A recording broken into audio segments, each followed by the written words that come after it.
अस्सलाम वालेकुम नाज़रीन, आप देख रहे हैं प्रोग्राम गोया और मैं हूं अरसलान खालिद। आज के प्रोग्राम में हम बात करेंगे, कल का दिन खासा अहम था जहां पर हमने देखा कि गिलगित बल्तिस्तान में इलेक्शन कंप्लीट हुआ। सुबह शाम 5 बजे तक पोलिंग का अमल जारी रहा और उसके बाद नताइज का ऐलान होना शुरू हुआ। और अब जो नताइज जो आ चुके हैं उनमें सादा अक्सरियत पाकिस्तान तहरीक इंसाफ हासिल करने में कामयाब नहीं हुई। 9 के करीब नशिस्तें हैं जो पाकिस्तान तहरीक इंसाफ वहाँ से हासिल करने में हतमी तौर पर अब तक कामयाब हो चुकी है। उसके बाद पाकिस्तान पीपल्स पार्टी दूसरे नंबर पर है, पाकिस्तान मुस्लिम लीग नवाज तीसरे नंबर पर है। लेकिन सिग्निफिकेंट है और जो कि जीबी की सियासत में हमेशा से रहा है कि वहाँ पर आज़ाद उम्मीदवार दो पॉलिटिकल बड़ी पार्टीज यानी कि पाकिस्तान पीपल्स पार्टी और पीएमएलएन से ज़्यादा नशिस्तें लेने में कामयाब हुए। उससे ज़्यादा जो एक सवालिया निशान है या एक बड़ी बात है कि पाकिस्तान तहरीक इंसाफ वहाँ पर सादा अक्सरियत लेने में कामयाब नहीं हुई। एक बड़ी तादाद आज़ाद उम्मीदवारों की है। फिर पाकिस्तान पीपल्स पार्टी और पीएमएलएन जिसने बहुत एक्सटेंसिव कैंपेन वहाँ पर की और जिसके हवाले से ये तवक्को की जा रही थी कि शायद पाकिस्तान पीपल्स पार्टी वहाँ पर एक अपसेट करने में कामयाब हो, तो वो नताइज जिस तरह से कह लीजिए कि तज्जियाकार या वहाँ के लोग जो एक्सपेक्ट कर रहे थे उस तरह से भी नहीं आए और पीपल्स पार्टी की अपनी एक्सपेक्टेशंस पर भी नहीं पूरे उतरे। वहाँ पर 3 नशिस्तें पाकिस्तान पीपल्स पार्टी सिर्फ लेने में कामयाब हुई और फिर एक ऐसा नतीजा जहाँ पर रात तक बरतरी पाकिस्तान पीपल्स पार्टी के उम्मीदवार को थी, वो अचानक सुबह के वक्त 2 वोटों से तब्दील होकर पाकिस्तान तहरीक इंसाफ के पल्ले में चली गई। तो ये तमाम तर चीज़ें हैं और अब कुछ मुख्तलिफ नहीं है। वो दोबारा से याद माजी है जहाँ पर 2018 के इलेक्शन थे, कहा गया, मनूवर किए गए, मैनेज किए गए और आज 2020 के जीबी के इलेक्शंस हैं जिनके हवाले से एक तवक्को की जा रही थी कि ये एक मुख्तलिफ प्रेसिडेंट सेट करेंगे। तो आज फिर वही बात है, कुछ मुख्तलिफ नहीं है। बिलावल साहब धरने की बात कर रहे हैं, वो धरने पे जाने की बात कर रहे हैं। मौलाना फजल रहमान साहब वाज़ेह तौर पर वही कह रहे हैं कि तमाम तर मामलात वही हुए जो माजी में हुए थे और धांधली इलेक्शन चोरी करने, ये तमाम तर चीज़ें हैं जिनका एक दोबारा से एक शोर उठा है।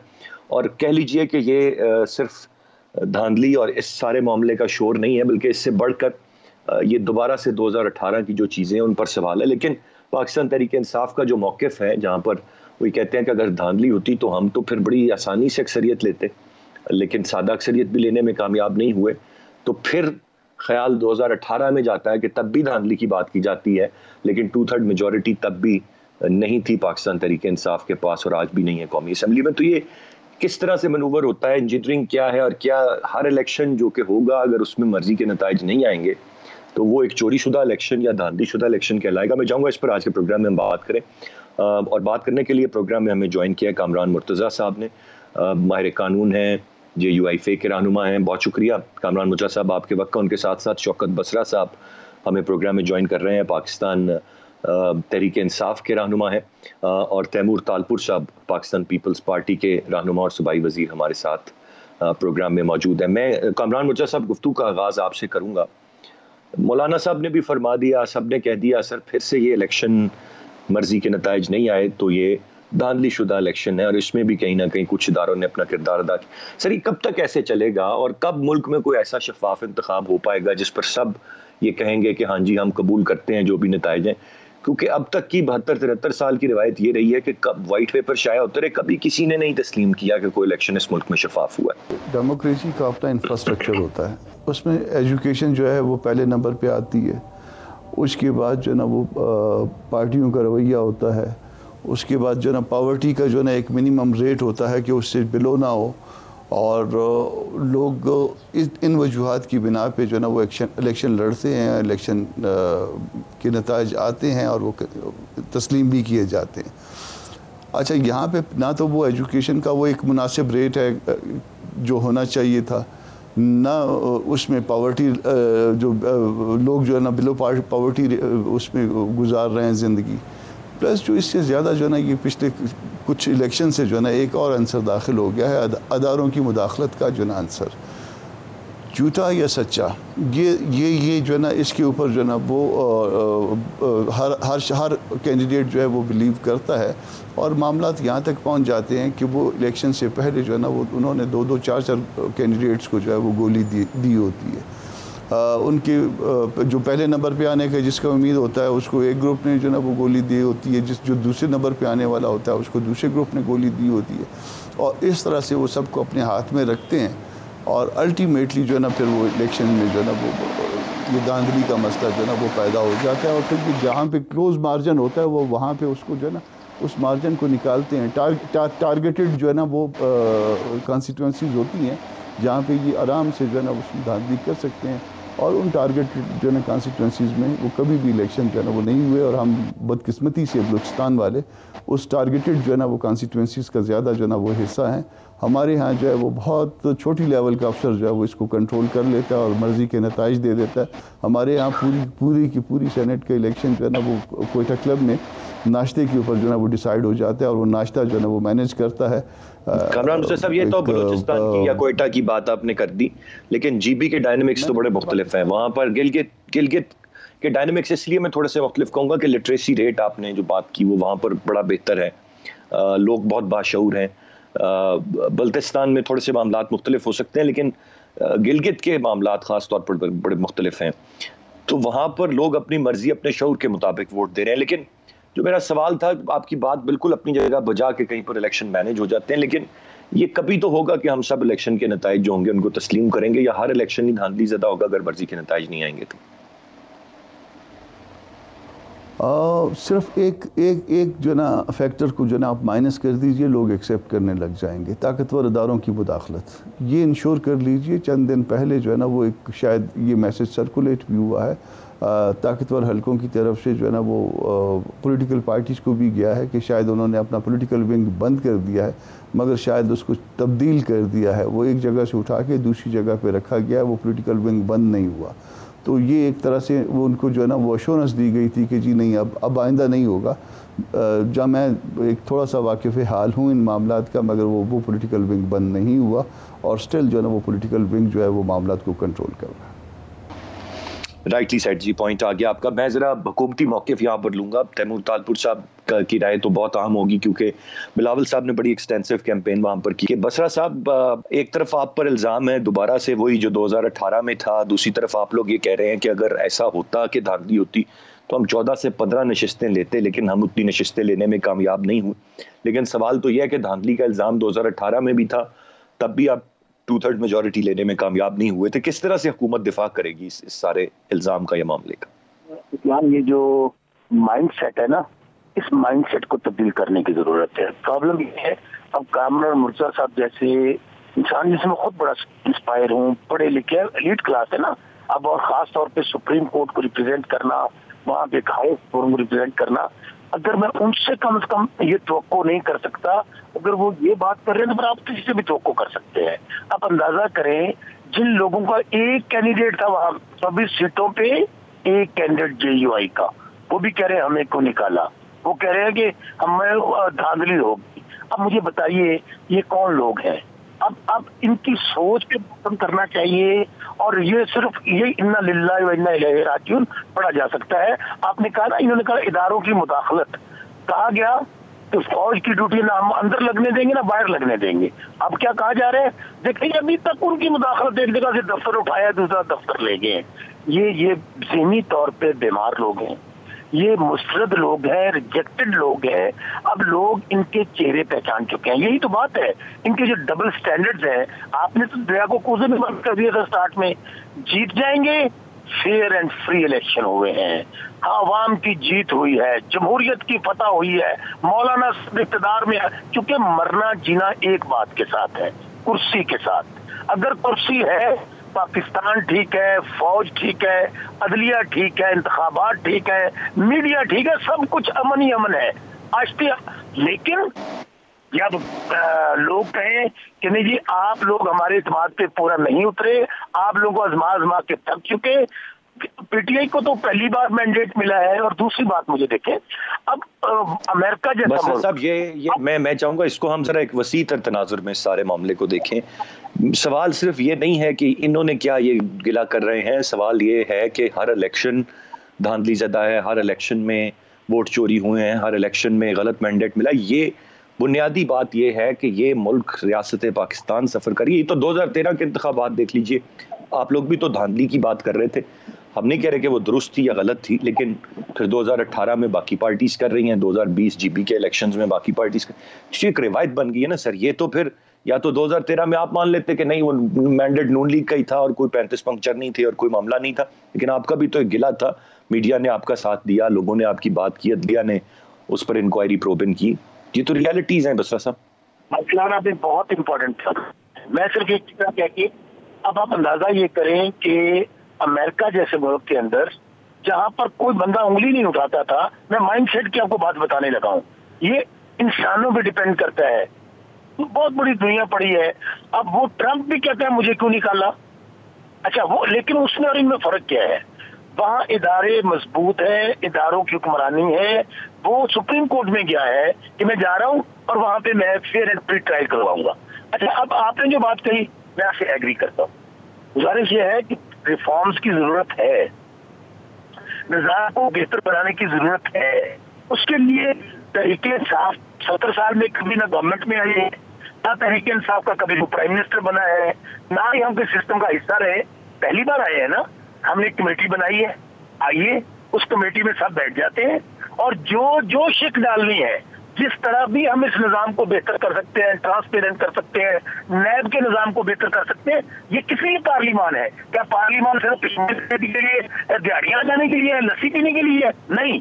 अगर आप अपनी अरबों करोड़ों की जायदादें बना ली है इन पार्लिमान से और काम कुछ नहीं किया, तो फिर ये किसका कसूर है? और दूसरी बात, ये बसा साहब बड़ा इंपॉर्टेंट पॉइंट है कि पार्लियामान को अहमियत, और वो सबसे सवाल होगा, वो आपसे भी होगा, हुक्मरान जमात से भी होगा, अपोजिशन से भी होगा, क्योंकि हम तो मुसलसल ये बात करते हैं कि पार्लियामान को उस तरह से अहमियत नहीं दी जा रही।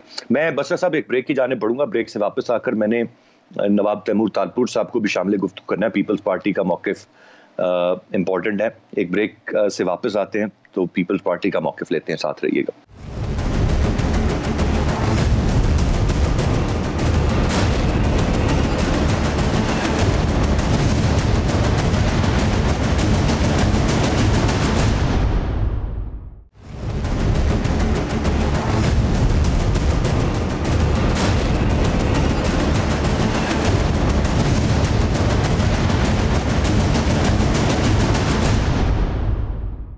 जी वेलकम बैक। कामरान मुजस्सब साहब, जो इस वक्त बात की शौकत बसरा साहब ने, वो भी आपने सुनी, कुछ रियलिटीज़ भी हैं। हकीकत यह है कि पार्लियामान को तवज्जो देना या पार्लियामान पर फोकस होना और वहाँ से कानून साजी करना या इन 70 साल से ज़्यादा अरसे में इलेक्शन कमीशन को स्ट्रेंथन करना, सर ये किसी पॉलिटिकल पार्टी ने किसी सूरत में नहीं किया। लेकिन हमेशा धांधली की बात हम करते हैं।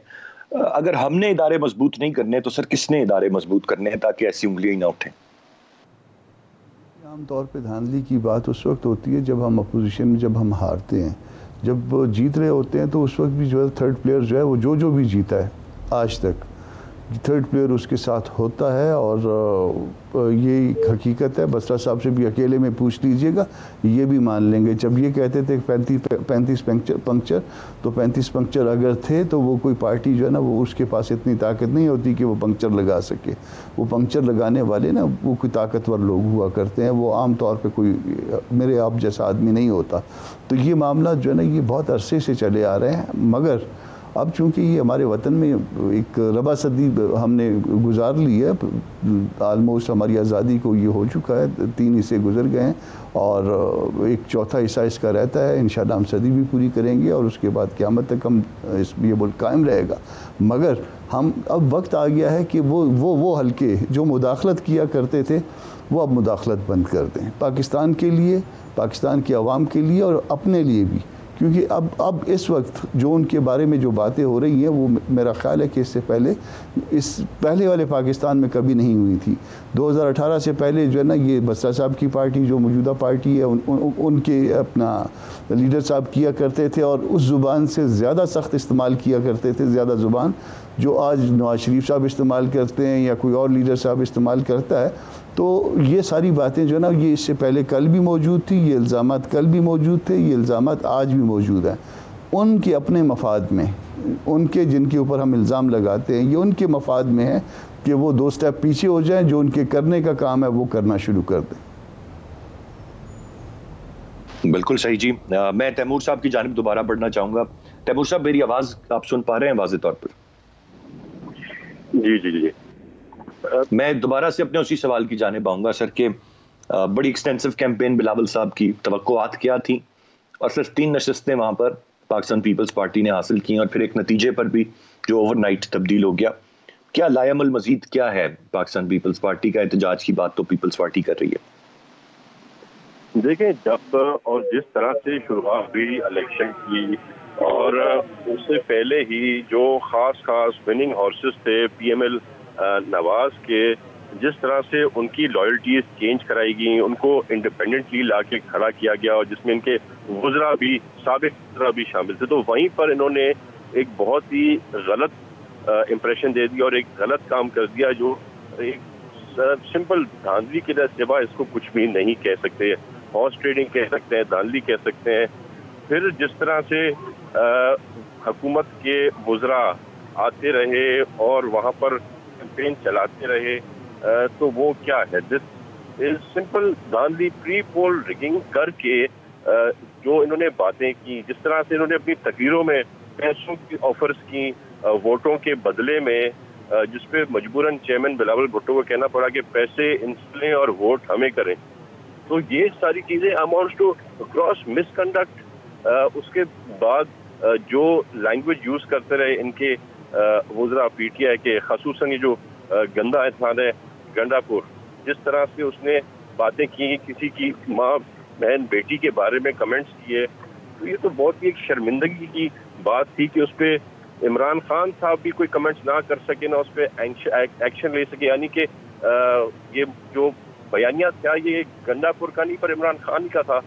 और पहले से चेयरमैन साहब ने कहा था कि अगर धांधली हुई तो हम एहतजाज पे निकलेंगे, और मैं समझता हूँ कि चेयरमैन बिलावल भुट्टो अकेले नहीं, बल्कि चेयरमैन बिलावल भुट्टो और मरियम नवाज साहिबा एहतजाज करेंगे, और उन एहतजाजों में आप देखेंगे कि लोगों का जो दिल में उनके जो गम और गुस्सा है वो जाहिर होगा और आपके सामने आएगा।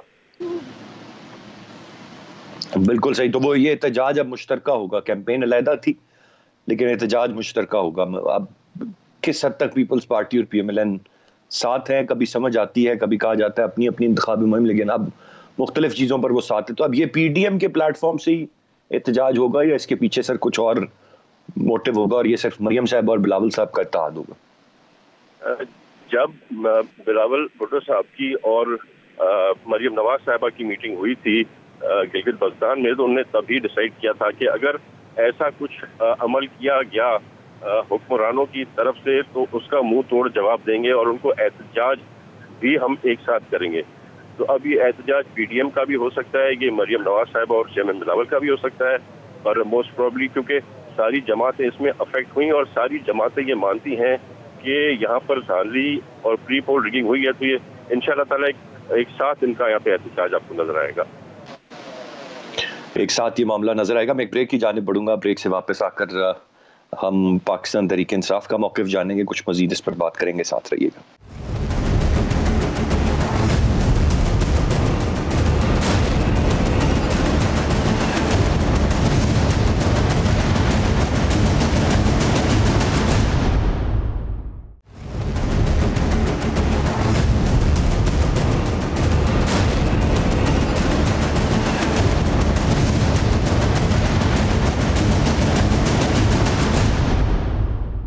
जी वेलकम बैक। शौकत बसरा साहब, मैं आपसे जानना चाहूंगा, अभी तो पीडीएम आपसे काबू नहीं आई थी, उनका सख्त नैरेटिव काबू नहीं आया था, तवक्कुआत ये थी कि जीबी के इलेक्शन के बाद डस्ट थोड़ी सेटल हो जाएगी, फ्री एंड फेयर इलेक्शन होगा, तो मामलात कुछ बेहतरी की तरफ जाएंगे, लेकिन एक खदशा ये भी था कि शायद दोबारा से ये तनकीद ज़्यादा बढ़ जाए, ज़्यादा एक अब मोटिवेशन मिल जाए, क्योंकि बड़ी एक्सटेंसिव कैंपेन की हुई है कि वहाँ पर फिर धांधली हो गई है, अभी 2018 की धांधली सेटल डाउन नहीं हुई थी। हम ये सूरत हाल एक तरफ देख रहे हैं, साथ साथ जो तालपुर साहब ने बात की उस पर भी मैं चाहूँगा आप कमेंट करें कि जिस तरह तरक्याती फंड्स की, पैसों की, तरक्याती प्रोग्रामों की बात होती रही, खुल्लम खुल्ला सर वो जो ज़ाब्ता इखलाक होता है इलेक्शन के हवाले से उसकी धज्जियाँ बिखेरी गई, लेकिन कहा जाता है कि चूँकि हर माफ़ी हर मामला कबूल है आपका, तो कोई एक्शन नहीं है उस पर। असलान, पहली बात तो 1 बाय 1 जवाब देता हूँ। यानी कि जेयूआई भी इतराज़ात उठा रही है जिनका आज तक एक कैंडिडेट माजी में भी और आज भी नहीं जीता। तो अब इस सोच को आप बता दें क्या कहना चाहिए। और इस सभा भी 24 जीत हार तो बस साहब, जीत हार तो एक मामला होता है ना, इलेक्शन क्या, इलेक्शन में हिस्सा लेना, मौजूद होना, ऐसे नहीं करना। मैं फिर आपको बात कह रहा हूँ, हम कहाँ मौजूद होते हैं, कहाँ आप इलेक्शन लड़ते हैं, जहां आपको सपोर्ट होती है। इस बार भी 24 सीटों पे एक सीट पे कैंडिडेट दिया और वो कितने नंबर पे है, चौथे नंबर पे। धांधली हो गई, ये बहुत ज्यादती हो गई। फौज को ये बंद कर देना चाहिए। इनका रिटोरिक जरा समझने की कोशिश करें कि जब ये इदारों का नाम लेते हैं तो कौन से बॉसेस को खुश करते हैं। दूसरी बात, अब बसरा साहब देता रहा, मैं सिर्फ एक बात ले ले, कमेंट उस पर कर दें। पुरानी बात नहीं, हम सब जानते हैं, एक सीट पाकिस्तान तहरीक इंसाफ के पास भी थी, एक उम्मीदवार अकेले इमरान खान साहब भी थे। मुशर्रफ के हवाले से अपना स्टांस रखते थे, 2002 के इलेक्शन में अपना स्टांस रखते थे। कोई हकीकत है या नहीं है? पहले मैं एक बात, जो क्या जब एक सीट आई तो हमने क्या कहा, क्या हमने उस रिजल्ट को तस्लीम नहीं किया? हम बैठे, हमने जो कुछ किया जाके इदारों में किया। अगर हमने 2008 के इलेक्शन, 13 के इलेक्शन को चैलेंज किया तो कहाँ किया था? हम लोगों ने जाके इदारों में चैलेंज किया था, मिशन में किया था, सुप्रीम कोर्ट में किया था। मैं फिर कहता हूँ, मैं इस चीजों को इम्प्रूव करने की जरूरत है। आप आगे चलते हैं ना, पीपल्स पार्टी 2010 में इलेक्शन लड़ती है, 12 सीटें लेती है। 2015 वाला इलेक्शन लड़ती है तो सीटें सुकड़ के रह जाती हैं 2। उस वक्त धांधली किसने की थी, किसने उस वक्त क्यों नहीं जा, मुझे निकाला नून लीग ने, वो उस वक्त वोट को इज्जत कहाँ चली गई थी। और आज मुस्लिम लीग नून जो खड़ी थी 16 पे, आज वो 2 पर आ गई है। और अब मिलकर कह रहे हैं मगर इलेक्शन चुरा लिया गया। अच्छा, अब मैं एक बात और कहता हूँ, देखिए पीपल्स पार्टी को मैं इस अंदाज में जरूर बकअप करता हूँ। अच्छी कैंपेन की बिलावल साहब ने, कि जहां 2 सीटें रह गई थी 4 पे पहुंच गए। जरा सोचिए जरा कि 2015 के इलेक्शन में जहां पीपल्स पार्टी 2 पे रह गई थी 4 पे पहुंच गई, और एक सीट बड़े क्लोज मार्जिन से वो री काउंटिंग में हारे हैं। तो इनका हक है, जाए हाई कोर्ट में, जाए सुप्रीम कोर्ट में, कहिए हमने हल्के खुलवाने हैं और इनकी काउंटिंग दोबारा करवानी है, दूध का दूध पानी का पानी हो जाएगा। अच्छा, दूसरी बात अब मैं फिर एक और कहता हूँ, गुजारिश ये है अरसलान, इलेक्शन को ना मानना, ये बिल्कुल आपने स्टार्ट में जो बात कही थी, ये बदकिस्मती है हमारी कि इसमें ये एक माइंडसेट बन चुका है, जो हार जाता है वो तस्लीम नहीं करता। उसका हल क्या है? उसका हल आज भी एक ही है कि हमें जिस पार्लिमान के उत्ते असी मौजा मारिया ने, जिस पार्लिमान के जरिए हमने अरबों खरबों रुपया कमाया, इन लोगों ने जो आज मुस्तरद हो रहे हैं और इनको दुख किसी बात का है, 2 ही चीज हो सकती हैं, या पैसा कमा सकते हैं या इज्जत कमा सकते हैं। आप लोगों का ध्यान था पैसा कमाने पे, अब वो आहिस्ता आहिस्ता माफिया टूट रहे हैं, तो वक्त लगेगा इंशाल्लाह। ये बिल्कुल, ये जिस अभी जहनी हालत में है उसमें झटके लगते हैं, उसमें आदमी परेशान होता है, उसमें आदमी को दौरे पड़ते हैं, परेशानियां आती हैं। इंशाल्लाह with the passage of time ये स्टेबल हो जाएंगे। लेकिन दूसरी बात मैं बताइए, मुझे दोनों भाइयों से पूछ के बता दें कि इलेक्शन डे वाले दिन तक शाम 5 बजे तक ये लगातार हम टॉक शोज में ट्रांसमिशन चलती रही कि इंशाल्लाह हम हुकूमत बनाएंगे, हम जीत रहे हैं। हम एक एप्लीकेशन इन्होंने जाके दी वहां पर इलेक्शन कमीशन में कि फलां पोलिंग स्टेशन में धांधली हुई है, फलां पोलिंग स्टेशन पे गलत वोट पड़ा है, तो फिर आप मुझे बताइए कि क्या करेंगे अब इन जहनी मरीजों का? मैं ना मानूं, लेकिन मैं फिर इससे आगे चलता हूं, इनसे गुजारिश ये करूंगा कि खुदारा ये पाकिस्तान की वजह से आप लोग पार्टियां बनी, एमएनए बने, वजीर बने, लस्सियां पीतियां, बड़े बिल लावे तुहाडे, उनको अब हजम करने की कोशिश करें। आप उन इदारों की खामत, मैं जरा बसरा साहब आगे बढ़ूंगा, मैं ठीक है, पॉइंट आपका आ गया, मैं जरा आगे बढ़ूंगा। मैं पहले तो कामरान मुर्तज़ा साहब से जान लूं। कामरान मुर्तज़ा साहब, ये जो गिला है मुसलसल एक के जी एक उम्मीदवार 4थे नंबर पे और वो भी पार्टी, थोड़ी सी चीजें बात करें, मैं चाहूंगा चीजें क्लियर कर दूं। मैं पहले थोड़ी सी चीजें क्लियर कर दूं। 2002 के इलेक्शन में इमरान खान साहब अकेले थे, उसके बारे में आपने मुशर्रफ साहब का इंटरव्यू सुना होगा कि मुशर्रफ साहब से इमरान खान को पूरी सिक्योरिटी जो है मुशर्रफ साहब की रिजीम देती थी, पूरे उनको जो है आगे पीछे उनके लोग फिरते थे और वो सरकार के लोग होते थे। मुशर्रफ साहब का इंटरव्यू तो आपके पास ऑन रिकॉर्ड है ना कि ये इमरान खान साहब इतनी सीटें मांग रहे थे तो वो इतनी देने मुमकिन नहीं थी, इनको एक सीट मिली थी, ठीक है ना जी, ठीक है। तो इसमें तो कोई वो नहीं है, इनका जो है वो एक जो इस्टेब्लिशमेंट के साथ ताल्लुक़ है वो तो इस्टेब्लिश होता है।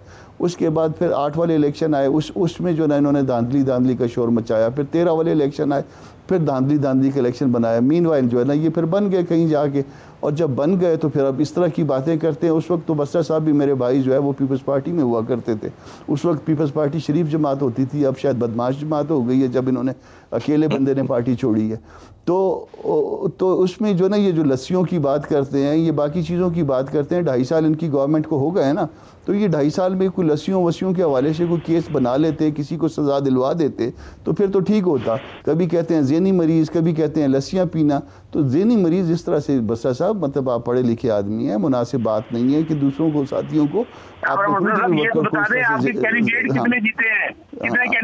मैं आपको पिछले भी बता देता हूँ। हौसला कर लीजिए, हौसला कर लीजिए बसरा साहब। हमने पार्टियां तब्दील नहीं की हैं, हम लोटे नहीं हैं, वाशरूम में नहीं पड़े हुए हैं।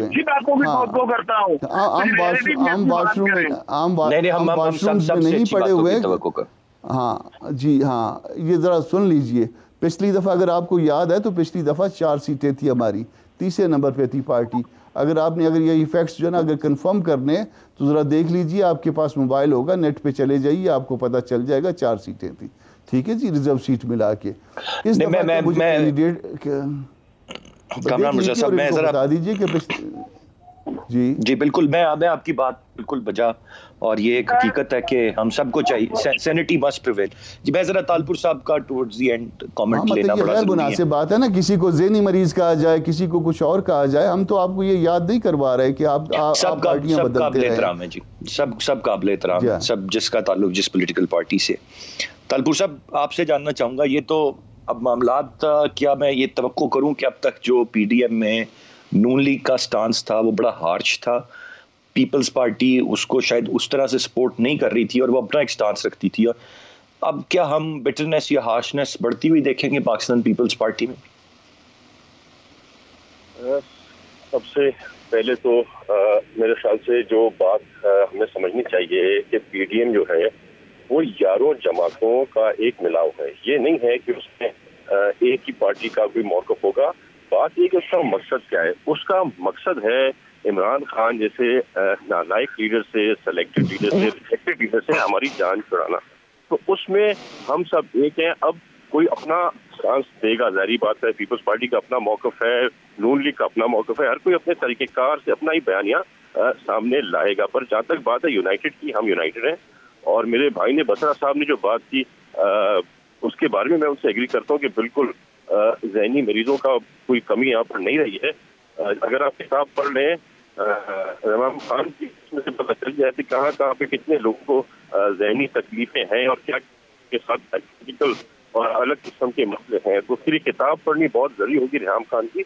और जिस तरह से हमारे वजीर आजम मुल्क के आके दाढ़ी पे हाथ रख के और धमकियां देते हैं अपने ही पाकिस्तानियों को कि मैं तुम्हें देख लूंगा और नैब भी तुम्हें नहीं छोड़ेगी और एफआई भी तुम्हें नहीं छोड़ेगी, तो ये है वो ज़हनिया जो कि नहीं होना चाहिए। एक प्राइम मिनिस्टर को प्राइम मिनिस्टर की तरह एक्ट करना चाहिए। उनको अभी तक शायद रियलाइज नहीं होता कि वो कंटेनर से नीचे आ चुके हैं और उनको जो है तोहफे में वजारत उज़्मा गिफ्ट कर दी गई है कलेक्टर की तरफ से। तो ये बयानिया सामने रखना बहुत जरूरी है।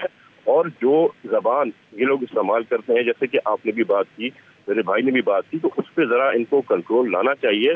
ये बहुत मशहूर हो गया है। अब के लोग कहते हैं भाई जब इनके वजीर गुजरा की बात कर रहे हो तो लोग अपनी टीवी बंद कर देते हैं, अपने माँ बहनों कहते हैं कि अंदर से इनकी बातें ना सुने तो बेहतर। तो ये जरा इनको तरक्की बाकी मुल्क में नहीं सकते, कम से कम जरा बात करने का तरीका कुछ सीख रहे हैं कुछ अपने पुराने प्राइम मिनिस्टर से, तो बहुत बेहतर होगा।